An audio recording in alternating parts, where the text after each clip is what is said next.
Hello students, I am Arvind from Agni classes. Today we will read chapter number 8 of class 10th, Mesville the Otter. First of all, we have to know the meaning of otter. Otter is a type of animal which is found near the wet area. Otter एक इस type का animal होता है जो कि wait area के आसपास पाया जाता है, जैसे रिवर्स के आसपास, ओशियन के आसपास या पॉन्ड्स के आसपास. And Mijbil here is the name of otter. यहाँ पर मिजविल ऑटर का नाम है. अगर ऑटर की हिंदी में अगर मीनिंग आप जानना चाहें तो ऑटर का मतलब होता है ऊद बिलाव. And the title of this lesson is Mijbil the otter. It is written by Gavin Maxwell. So let's start. Before you read,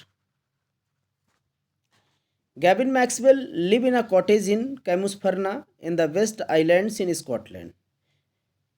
In this story, Gavin Maxwell, the writer, is living in Scotland, West Island of Camusferna.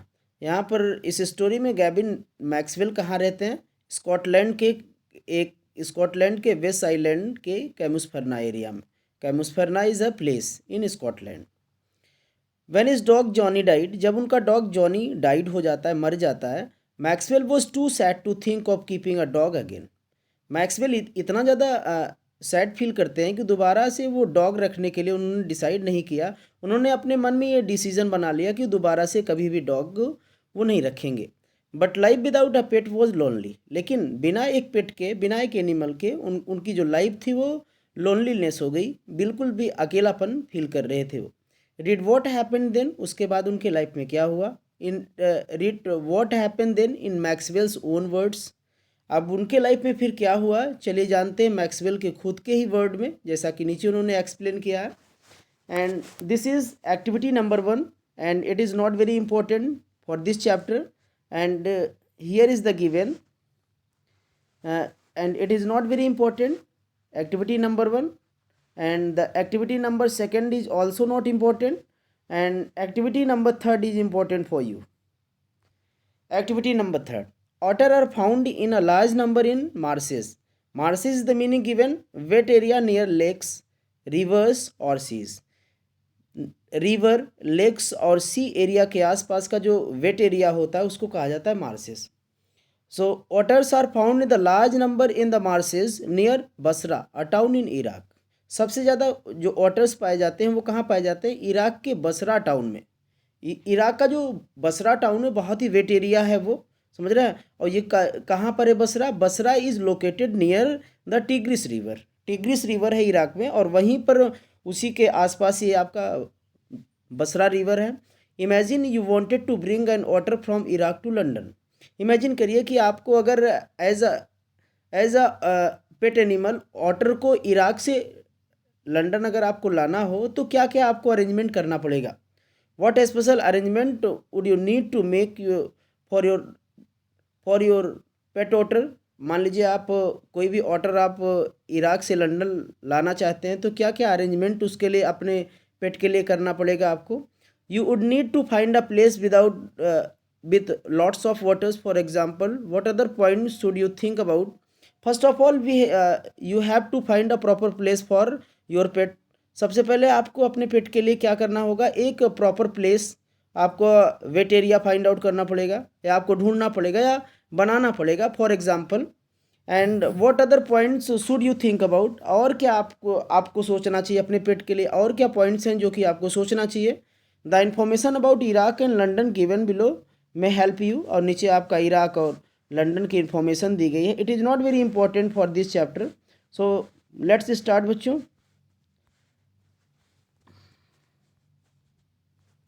Here in this chapter there are 4 parts and we are going to study part number 1 here. Early in the new year of 1956 I travel to southern Iraq. Writer here going to start a journey for southern Iraq,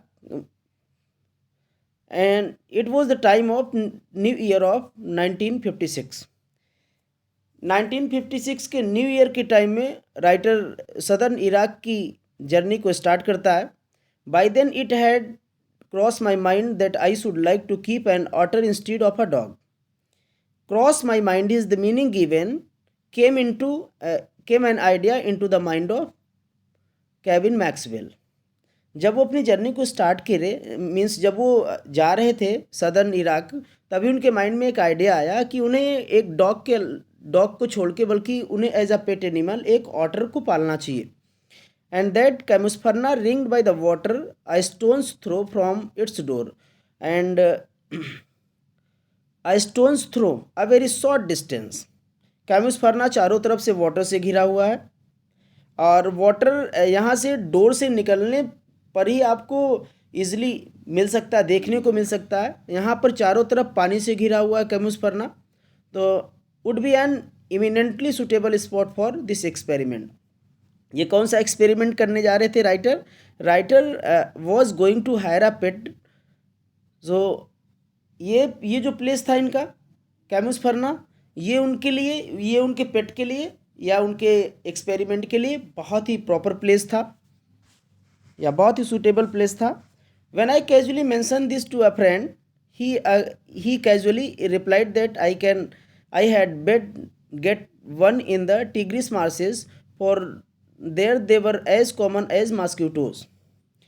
when I mentioned and or when I told about my pet to my friend, then after he usually replied in that manner that it is better to get one in the Tigris river for there they were as common as a mosquitoes।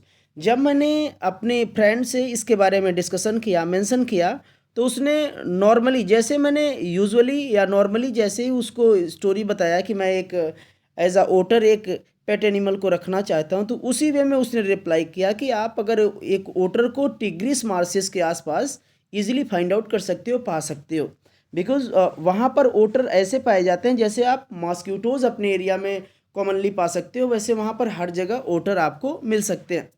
And were often tamed by the Arabs. Tamed is the meaning of pet. और अरब के द्वारा तो otter को normally अपने अपने घर में पालते हैं। अरब के लोग तो अरब के लोगों में बहुत ज़्यादा कॉमन है। We are going to Basra to the consulate general to collect the and answer our mail from Europe. Consulate general is the meaning of embassy. Embassy का मतलब है कि the office of one's its country. किसी एक person की अपने ही देश की जो ऑफिस होती है वो फॉरेन एरिया में जब होती है तो उसको कहा जाता है कंसुलेट जनरल और द एम्बेसी। सो राइटर कहाँ जा रहे थे? We is use here. We कौन कौन है यहाँ पे? वी यूज़ किया गया राइटर के लिए और उसके फ्रेंड के लिए। तो दोनों कहाँ जा रहे थे? बसरा जा रहे थे, वहाँ की एम्बेसी में। और क्या करने जा रहे थे? To collect an answer our mail from Europe. Europe से जो भी उनका मेल आया हुआ था उसको कलेक्ट करने के लिए और उस मेल का आंसर देने के लिए जा रहे थे। At the consulate general we found that my friend's mail had arrived but that mine had not। Consulate office पहुंच के, एम्बेसी में पहुंचकर राइटर को ये मालूम हुआ या हमें ये मालूम हुआ कि मेरे फ्रेंड का तो मेल आ चुका था लेकिन मेरा अब तक मेल नहीं आया हुआ था। I cable to England and when 3 days later had nothing I try to telephone. The call had to be booked 24 hours in advance. England पहुंच के मैंने क्या किया? एक टेलीग्राफ भेजा। Cable is the meaning of send a message by telegraph. Telegraph के through मैंने क्या किया? एक मैसेज सेंड किया। व्हेन 3 days लेटर, 3 दिनों के बाद जब कोई भी मैसेज नहीं आया, कोई रिस्पॉन्स नहीं आया, तो मैंने टेलीफोन करने का प्रयास किया। I try to telephone. The call had to be booked 24 hours in advance. और जो उस समय जो था 1956 की स्टोरी है और उस समय कंट्रीज इतना ज़्यादा डेवलपमेंट नहीं थे, तो अगर आपको कॉल करना होता था तो आपको 24 hours पहले कि एडवांस बुकिंग करना पड़ता था। On the first day the line was out of order. पहले दिन क्या हुआ राइटर के साथ? पहले दिन उसकी जो उसका जो फ़ोन था वो टेलीफोन था, आउट ऑफ रीच था। On the second the exchange was close for a religious holiday. और दूसरे दिन छुट्टी थी। And on the third day there was another breakdown. और तीसरे दिन फिर से बंदी थी। And my friend left. मेरा फ्रेंड चला गया। And I arrange to meet him in weeks time. और मैंने उससे हफ्ते में 1 दिन मिलने के लिए डिसाइड किया। 5 days later my mail arrived. 5 दिन के बाद मेरा मेल आ गया। I carried it to my bedroom to read. और मैंने इसे अपने मेल को मैं अपने बेडरूम में ले गया पढ़ने के लिए, and they are squatting on the floor. Squatting is the meaning of sitting not in a very comfortable position. Squatting means होता है बैठना, लेकिन बहुत ही अच्छी पोजीशन में ना बैठना स्क्वेटिंग कहलाता है. तो and they are squatting on the floor were 2 Arabs. और वहाँ पर जब मैं अपने बेडरूम में गया तो मेरे बेडरूम में 2 अरब के लोग बहुत बैठे हुए थे. And beside them lay a sack. Sack is the meaning of a large bag, जिसको आप बोरी कह लीजिए. तो वहाँ पर एक बोरी रखी हुई थी. That squirmed from the time to time. Squirmed with the meaning of twisted. और उसमें, और वो बोरी कैसे हो रही थी, बार बार ट्विस्टिंग हो रही थी, मुड़ रही थी, सीधी हो रही थी. तो इसका मतलब उसमें कोई जानवर था, कोई छोटे छोटे एनिमल्स थे. And they handed me a note from my friend. और मेरे फ्रेंड ने जो नोट दिया था अरब के लोगों को, उसने मुझे हैंड ओवर किया. And here is your order. और उसमें क्या लिखा था, या ये आपका ऑर्डर है. So this is enough for today. I will meet you, the student, next day in the next lecture. Thank you so much. Have a nice day.